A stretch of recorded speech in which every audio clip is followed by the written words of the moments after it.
அனைவருக்கும் வணக்கம். மூலையில் எல்லா ஜீவராசிகளும் எல்லா மக்களும் எல்லா நலமும் வளமும் பெற்று வாழ மனதார கடவுளை வேண்டிக் கொள்கிறேன். மேலும் குழந்தை வரமின்றி நிற்கும் சகோதர சகோதரிகள் அனைவருக்கும் குழந்தை வரம் கிடைக்க மனதார கடவுளை வேண்டிக் கொள்கிறேன்.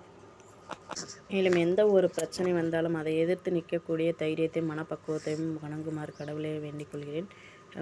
வியாழக்கிழமை பொதுவாகவே சாய்பாபாவுக்கும் அப்புறம் தட்சிணாமூர்த்திக்கும் உகந்த நாள் சொல்லுவாங்க. அப்படி வியாழக்கிழமை ஆந்திராவில் உள்ள ஒரு பெண் தெய்வத்துக்கு உகந்த நாள், மகாலட்சுமிக்கு உகந்த நாள். அன்னைக்கு அந்த மகாலட்சுமியை வணங்கி நின்னோம்னா கண்டிப்பாக தங்கம் வாங்குற அருள் நம்மளுக்கு கிடைக்குன்னு சொல்கிறாங்க. இப்போ இருக்க காலகட்டத்தில் தங்கம் வாங்குறது அவ்வளோ ஒரு கடுசு. கடவுளை வேண்டிக்கிறதா வேணும் அப்படின்னு தான் நினச்சிக்கிட்டு இருக்கோம். அப்படி இந்த ஒரு கடவுள் தான் ஆந்திராவில் ஒரு கடவுள் பெண் தெய்வம் இருக்குதுன்னு சொல்கிறாங்க, கனக மகாலட்சுமி. இவங்களை எப்படி இவங்களை கனக மகாலட்சுமி கோயில் எழுப்புனாங்க அப்படின்னு பார்த்தீங்கன்னா, ஒரு அந்தனர் மனைவி குழந்தைகள் எல்லாருமே ரொம்ப கஷ்டத்தில் இருந்தாங்க. வறுமை தாங்க முடியாத நிலைமையில் இருந்தாங்க. எப்படி நம்ம வாழ போகிறோம் அப்படின்ற நிலைமைக்கு கொண்டு போயிருந்தாங்க. இந்த வறுமையை மிஞ்சி நம்மளால் வாழ முடியுமா அப்படின்ற ஒரு எண்ணத்துக்கு அந்த காலத்தில் அவங்க தள்ளப்பட்டாங்க.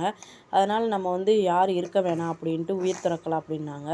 அப்போ இங்கே பாதியிலே உயிர் திறந்தோம்னா நம்ம கடவுளால் ரட்சிக்கப்பட மாட்டோம். அதாவது நம்ம கடவுள்கிட்ட போக மாட்டோம், பேய் பிசாசாவோ இருப்போம் அப்படின்னு சொல்லிட்டு காசியில் போய் உயிர் திறக்கலாம் அப்படின்னு சொல்லி முடிவு பண்ணுறாங்க. அதுக்கு காசு இல்லை. அப்போ என்ன செய்கிறாங்க, நம்ம நடந்தே போயிடலாம் காசிக்கு அப்படின்னு சொல்லிட்டு நடந்து போகிறாங்க. நடந்து போகிறப்ப பார்த்திங்கன்னா ஒரு கிணத்துக்குள்ளேருந்து ப்ரொஜோ அப்படின்னு சொல்லிட்டு ஒரு ஊர் இருக்குது. அந்த ஊர் பக்கத்தில் போகும்போது ஒரு கிணத்துலேருந்து சவுண்டு கேட்குது. என்னை எடுத்து கோயில் கட்டு, உனக்கு கண்டிப்பாக வளம் கிடைக்கும் அப்படின்னு சொல்கிறாங்க. அந்தனர் கிணத்துக்குள்ளே எட்டி பார்க்குறாரு. எட்டி பார்க்குற பார்த்திங்கன்னா என்னை எடுத்து கோயில் கட்டுனு அப்படின்னு சொல்கிறப்ப எனக்கே வாழ வழி இல்லை, நான் அதனால தான் இதை சாவை நோக்கி போய்கிட்டு இருக்கேன் அப்படின்னு சொல்கிறாரு.